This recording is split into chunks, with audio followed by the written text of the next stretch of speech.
Well, hello, everyone, and welcome to another edition of Geekcenter. And once again, we are live.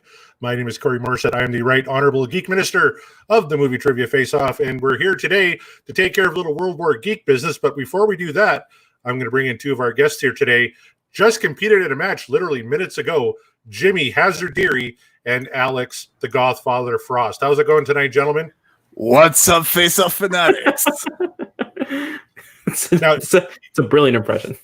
You guys were actually watching along with David and Elk during your match. Watching that match back, I guess we're going to say spoilers because it literally just dropped. Maybe not everybody got a chance to see it, but what were your thoughts looking back on the match? Jimmy, let's start with you. Oh, all right. I'm colorblind. That's all I got to say. Are you really? I never would have known because you didn't bring it up at all once in the match, ever. Because you know, I never get color questions, but I don't really care. I didn't know the answer, colorblind or not. So, which is shocking because apparently Ninja Turtles have dominated the pulp culture landscape since the 1980s. That was another fact I was unaware of. Alex, looking back on the match, what were your thoughts? I got to get more active. I got to get more matches. I have to be competing a lot more regularly than I have been in the past. That entire first round, I kept thinking, I should know the answer to these questions. I do know the answer to these questions. What's happening to me? It's the 23 points, though. That's only one off the record, which was achieved twice by Mark the Maniac Kameyer. So a pretty good performance overall. Jimmy, I was really impressed by your performance. 21 points in a losing effort. Definitely nothing to be ashamed of. Did you study a lot heading into this match? The only study I do is writing questions, pretty much. So, and I also do training sessions. So the 5-pointer I got in Star Trek, that's the only reason I know the answer, because I think it's notorious that I haven't seen any Star Trek movie. So pulling up whatever Abramoff that thing is, that was purely on training sessions. Still, after a performance like that, Jimmy, you got to be a little boost of confidence maybe heading into World War Geek, even though you're coming in at number 6. Well, number 6, that's a good spot to get MVP, I guess. I don't know who's around me. Do you have the numbers of the people who were around me that are nearby? I think Albert is in number 4. Am I right? Albert is at number 4. I'm trying to think. One is Cameron. Cameron's number 1. So those are two great players, in my opinion. So coming in number 6, I cannot let it really. I cannot let the pedal loose at all. And now you have Devontae King, the MVP of the qualifying match, at number 7. So if I get there. Yeah, if you get to number 7. As for you, Alex, you get to take a couple hours off in the afternoon on Sunday. You're not coming in until number 35. Your thoughts on that number heading into the final match here? It's an honor to have that number, but with the wins of everyone in the league, I'm very worried about the people that are coming in before me. I know Colton Roberts is coming in at 36, I believe. Yep. So I have one person coming in behind me. The pressure's on. I just had this amazing performance. If I can't close the show, if I can't become the Geek Champion, people will be looking and go, oh, he had one great performance. I just need to keep having more. Well, there you have it. Both of you gentlemen looking forward to World War Geek on Sunday. Getting nervous at all? Any last-minute studying that you're trying to cram in there? Yes. Yeah. Oh, so much. Just a bit. I mean, it's the free-for-all format is basically a game of luck. It's either you know the answer or you don't. And the only thing you got to do is to get more points than the last person. That's right.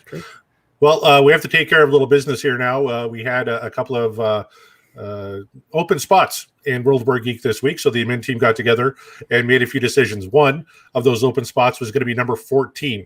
So it was decided that Ryan Payne, the winner of the qualifying match, would move up from 7 to 14, and number 7 would go to the MVP of the qualifying match, Devontae King. So both those players are locked in at 7 and 14. But we have one more number we got to draw for. And so I put the call out on the Discord channel. We had 8 names that applied for that spot on the wheel. And I can tell you right now, they're playing for a pretty decent number. They're actually playing for number 31 in World War Geek. Of course. Wow. So a little more pressure on these fine folks here on the wheel. I'm going to bring in two of the most important people in the movie trivia face-off. Of course, that's David the Spaniard Garcia, and Andrew the Elk Kelk. Gentlemen, thank you very much for joining us here tonight on Geek Center. It is absolutely a pleasure to be here, Corey. As always, for everyone watching, it's a pleasure to be here with me. But for me, great to be here with you guys. I am super excited about World War Geek, as everyone out there knows, and I don't think I can state this clearly enough. This will be, by far, the largest event the Movie Trivia Face-Off has ever produced. I am bursting at the seams right now to tell everybody about all the wonderful things we've got going on for World War Geek. Some amazing special guests coming in, some fantastic competitors, including some of the guys on the call right now. Alex Frost at number 35, absolutely a very, very strong pick to win the whole damn thing. And we've got some other great competitors as well. Just everybody in that match, good luck, have fun, and make sure, guys, tune into that match. Please do leave us those likes, those comments. Check it out with us, because it's going to be an amazing day for us, but I think it's going to be an even more amazing day for you, mostly because, well, I'll be there. David, anything to add? Yeah, I guess I get to talk now. Okay, so 31. Wow. Like, that is a spot of pleasure for anyone that is going to, that came out wrong, anyone that's going to be on that wheel. Now, that wheel and that wheel spin got a lot more important. Like, the numbers are going to be everything in World War Geek. So I agree with Elk. It's going to be the biggest event the Movie Trivia Face-Off has put out, and I am very, very glad to be a competitor in there instead of someone who is making sure everything goes right, because I don't envy you guys at all. We know you're number 2, David. Just admit it. And on that note, real quick, I will say it again, I'm sure, at the event, but to Corey Morissette, our Right Honorable Geek Minister, I want to say right now, in all seriousness, an absolutely massive thank you to you, Corey. Before we pick this number, whoever the competitors are in that match, I'm sure they're going to have a good time. But you have done the absolute bulk of the work getting this all set up. This is your baby. You are putting together the biggest event we've ever had. And to you, I say thank you for all the hard work you do, not just for this match, but for everything here in the Movie Trivia Face-Off. Big round of applause for Corey Morissette. Well, thank you very much. Coming from you guys, that certainly means a lot. I really like this comment here from Nick Carley. Whoever's getting picked tonight gets the pleasure of being knocked out by Nick Big Sal Carley. That's the right attitude to have heading into World War Geek. It's time, gentlemen. Let's take a look at the wheel. We had 8 competitors sign up for this opportunity here. Garth Hardness McMurray, Amaru Moses, Tony Helm, Brandon Buck, Derek Parker, Jake Meltzer, brand new to the server, I think, never competed in a match. He could walk away with the championship having never competed. Wouldn't that be something? Hunter Chambliss, and, of course, Jackson, the loser Ladner, in there as well. Anybody have anything to say before we mix up the wheel and spin it? Yes. Okay. It would be so amazing if Jason, with a record of 0-3, I think, goes on to win a belt. Yes, I want to see that. Well, at number 31, they got a good opportunity. David? I really want Amaru to be the luckiest person on the Face-Off. That would have to be his nickname, I think. If he drew number 11 in the qualifier and won this and got into World War Geek and won that, he would have to change his nickname to the luckiest man in the MTFO. All right. So we have the wheel here. I'm just going to shuffle the names just to make it fair. You can see them all kind of shuffling around there. Do it a few more times. And here we go. Here comes the spin. The lucky competitor who's going to enter number 31 in World War Geek. And we're coming down to my God. Brandon Buck. Brandon Cash Buck is the lucky competitor coming in at number 31. Competed in the qualifier, 0-1 currently in the league, but he's got an opportunity at number 31 to win World War Geek. Congratulations, Brandon. Gentlemen, your thoughts on Brandon Buck? I think Brandon is a silent, good competitor. I have seen his matches.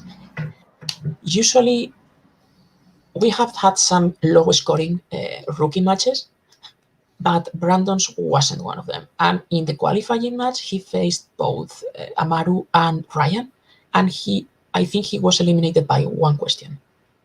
So They went to sudden death, I think, on the final table. So yeah, overall, Brandon's a good competitor. I can't wait to see what he does in the main event. And once again, looking for controversy where there is none, we have Cameron Holtzman saying it's disrespectful to give me all the credit for World War Geek. I agree. I'm not doing that. Adelaide Spence wrote the majority of the thing and deserves all the credit in the world. But hey, send it in a DM or put it on a live chat. Who gives a shit, right? But believe me, if Adelaide were here, we would give them an amazing amount of credit and respect, like we absolutely always do. And I want to say as well, since I was the one who made the comment, I actually do say to Cameron, thank you as well for bringing this up.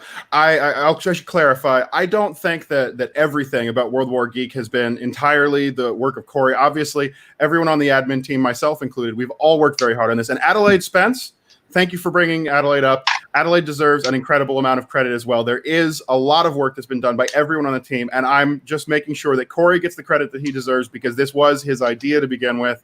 But everybody involved is very dedicated to putting out that entertainment for you and putting out a great match. We're going to have a good time with it. So thank you, Cameron, for bringing that up. And as far as Brandon Buck goes coming into this matchup, I mean, the Elk has a pick for this matchup already, and you all know it's only one man, only one person who has the knowledge to come out of this matchup with the belt around their waist, and that is, of course, the deli sandwich himself, Nick Big Sal Carly, my pick to win the whole damn thing. So Brandon Buck in a bad spot coming in after Nick.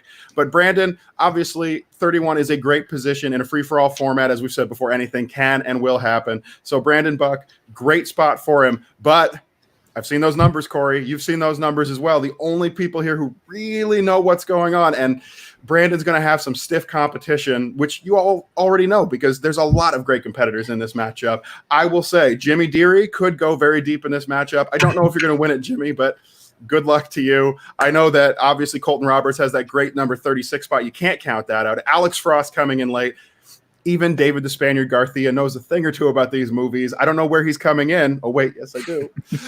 But he could be dangerous for those other competitors as well. So look out for yourselves in there, guys, when you get into that matchup. And Brandon, good luck to you with that great spot, but you're going to have to work for it. You know, one thing we were talking about Adelaide Spence and all the work they did to help with World War Geek, they're actually going to be on the desk for a good portion of the event as well. So let's talk a little bit about the commentators because we have some Schmodown personalities confirmed to help us out with that thing. Adelaide, very, very gracious to give us some of their time as well to call at the beginning of that match. And Andrew the Elk Elk, you're calling the last two rounds of that thing. Are you doing anything special to prepare for that? You know, maybe some extra, lemon slices to help loosen up the old throat or something? Well, I mean, obviously there's a lot of work that's going into this. 3 hours long. I'm going to be calling a large portion of this matchup and a lot more besides that at World War Geek. So there is some preparation to be done. And I had to go back into the archives, break out that microfiche at the library and watch the game tape from the greatest in the business. So I've been watching a lot of myself this week in preparation, Corey. That sounds about right. Wow. Gentlemen, final thoughts heading into World War Geek. We're only 3 days away now before the big event. Let's start at the bottom there with Jimmy Dery. Any final thoughts about the big event? Yes, predictions. Let's go real quick. I would like to see Ryan Payne going from number 1 in the qualifier all the way to champion, basically. I would like to see that. That's a great story if he ends up winning the belt.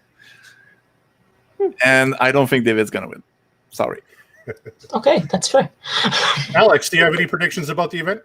I would love it if Ryan Payne made it all the way to the end to get knocked out by me. I still owe Ryan Payne one, and I likewise hope David does not win the belt. All right, Elk, you mentioned Nick Big Sal Carly. Anybody else stand out to you that has a shot at winning this thing on Sunday? I mean, I think with the numbers that we've revealed so far for World War Geek, there's a lot of great competitors. I really would not count anyone out. Even that man sitting right next to me, David Garcia, obviously has his chance in the matchup. I also hope he doesn't win. But with the numbers we revealed, I say it's got to be, I think, 3 names that you're looking at primarily, and that's going to be Joe Hot Fuzz Farrelly coming in very late. Very dangerous competitor. Obviously a strong pick to win the whole thing. You've got Alex Frost, who, despite his insistence otherwise, coming in that late with the performance he's put up, the average points he puts up in every match is obviously incredibly dangerous. Nick Carly in there. I said already, I love Nick Carly. I want to see Nick Carly go all the way to the end of it. But the real winner of World War Geek is going to be the fans watching it. It really will be a great, amazing event. And the real loser of World War Geek, well, let's just hear from him. David? Thank you, Garth.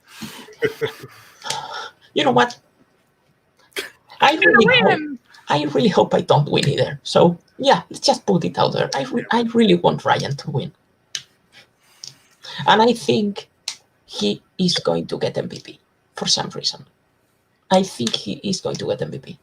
And Alex is going to win the belt just to mess up with him. That's all very possible. You guys mentioned a lot of great names. I'm going to throw one more at you, just looking at the list here. Not going to give away where they are, but Jay Burns, I think, could be a real factor in this match.